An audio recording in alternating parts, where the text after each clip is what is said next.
We are here in beautiful North Bovey on Dartmoor to speak to bee expert Peter Hunt about the honey he produces and supplies the Real Food Store.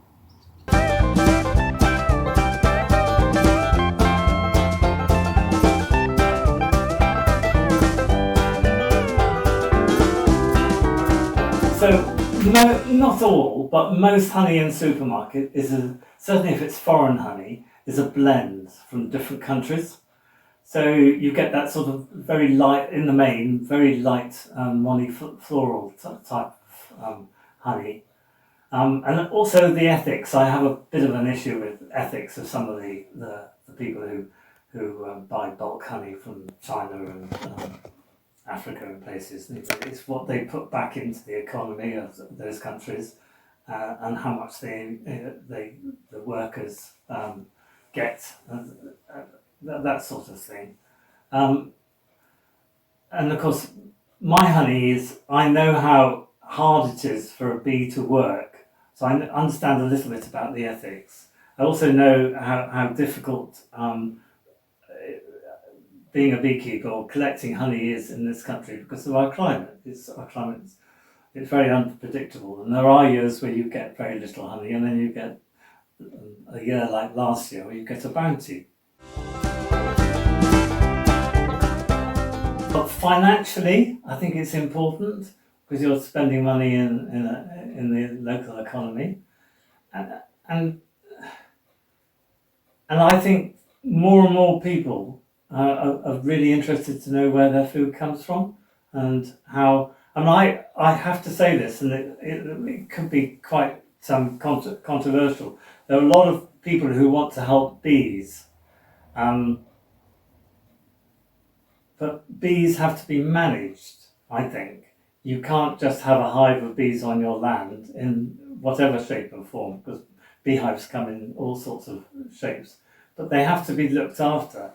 They have to be healthy, otherwise they die and they have diseases. So people need to be aware that just keeping bees, it sounds a really nice thing to do, which it is, but it's like keeping cows or sheep or chickens or whatever.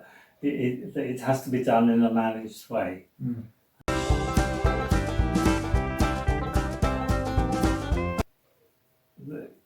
I was going to say addiction. I don't think. Hopefully, it's not an addiction with me. But yeah. But if you talk to anybody, certainly in the farming or the natural history world, it's a lot of it's instinct. I think you do it, and because you love doing it, or so you don't do it. The financial returns aren't that great, so you wouldn't do it for those reasons. But it's lifestyle, I guess, and the fact that hopefully, like planting a tree, you're leaving something for another generation. I think, yeah. Fantastic. Well, should we put on some suits and go and have a look at the bees?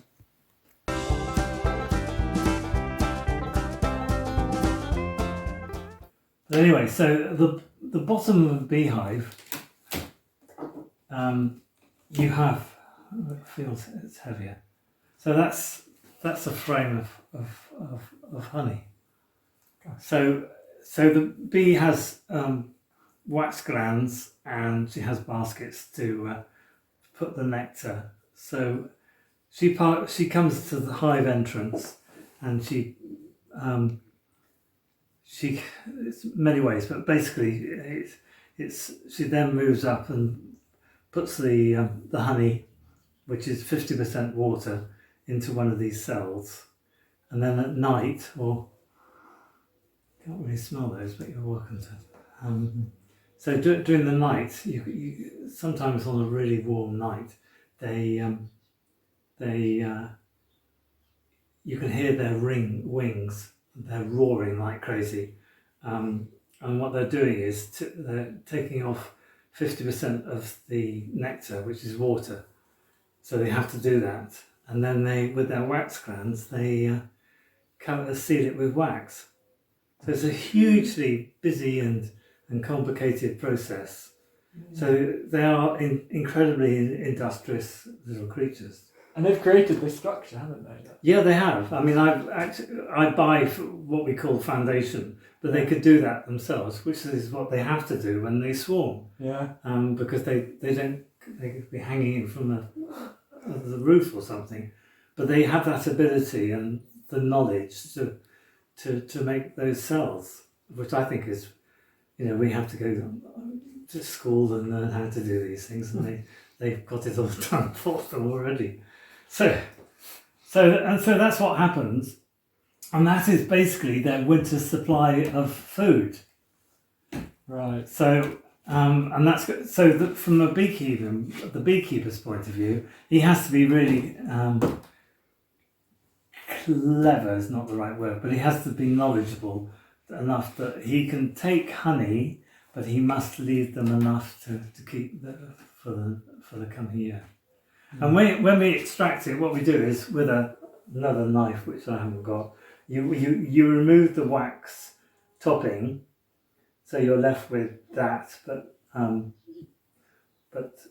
full of honey, and then you just you put it in something like this. This is an extractor, and you press a button, and it whirls round, and that flings the honey out. It's a very simple process. Like a centrifuge. Yes, it is. Yeah. Gosh. And then then it comes out and you put it in buckets.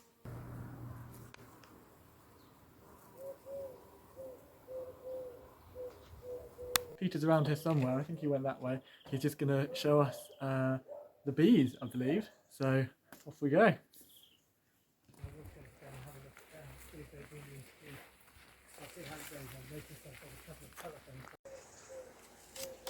So when I started, we used to use Hessian sacking, and corrugated paper was not treated in those days. And then I had a friend who said, "Oh, you should use lime wood."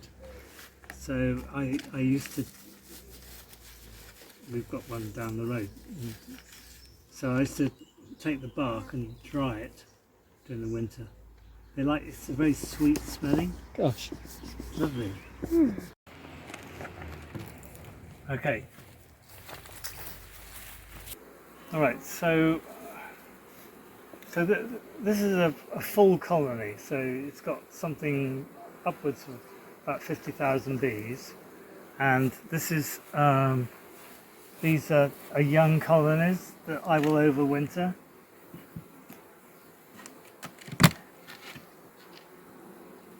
Wow, look at that. When you say overwinter, Yeah, so they'll stay in these boxes all winter. right. So I'm just getting them up to scratch, really. So here what you're seeing is round the outside you've got honey. Yeah. All these different colours here, different colours are pollen grains. All different types of flower, so you can analyse them all. Wow. And then you've got so that's the pollen, and then you've got eggs. So an egg, when it's laid, goes through 3 different stages. I think it's 3. So I don't know if you can see, but down there, Yeah. there's just a little speck. That is an egg that's been laid in the last 24 hours. Wow. And then it grows into a grub, which is like a larvae, and then when it's big enough, it gets so all the whites is larvae, and then it gets sealed and turns into, and then it develops into a grub, and then into a bee, and then it hatches. So the bees you see there are all worker bees. So they're basically the bosses of the beehive. They do all the work and they make all the decisions. I don't know what that flower is, but they're bringing in the pollen. All these empty cells are full of eggs. So that's fantastic, really. That's good. Oh, and there's the queen. No, you have to photograph the queen. Can you see the queen? Oh yeah. So sometimes I mark her, but I haven't done. So Big one in the middle. yes, the big one. Oh yes. But I don't Just normally spotted mark her. them until they've. I know they're laying eggs. But so this year it's a blue, and we mark them on the abdomen, Right. just behind the head, well, on the head. And so this year it's blue. So if I'm going through a hive wall with a lot of bees in, and I see a blue spot on a queen, then I know the age of the queen. Wow. And how long will a queen live for, roughly? Roughly 3 to 4 years.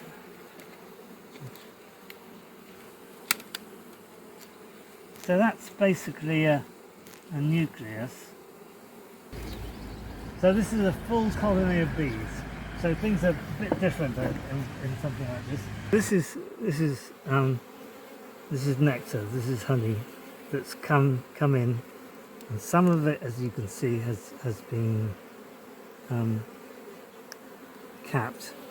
Yeah. Newly capped, and the other it's not capped, probably because the cells aren't quite full, and then so they'll be using their wings. They'll be taking off the moisture content, and then when these cells are full, they'll be capping it, and that's their winter food, really, and that's it. But all those cells will be full of honey, and if I went to a hive maybe 4 miles away, I would probably be tasting different honeys, because bees fly for about 3 miles. So a guy called Frau from Switzerland, he discovered this.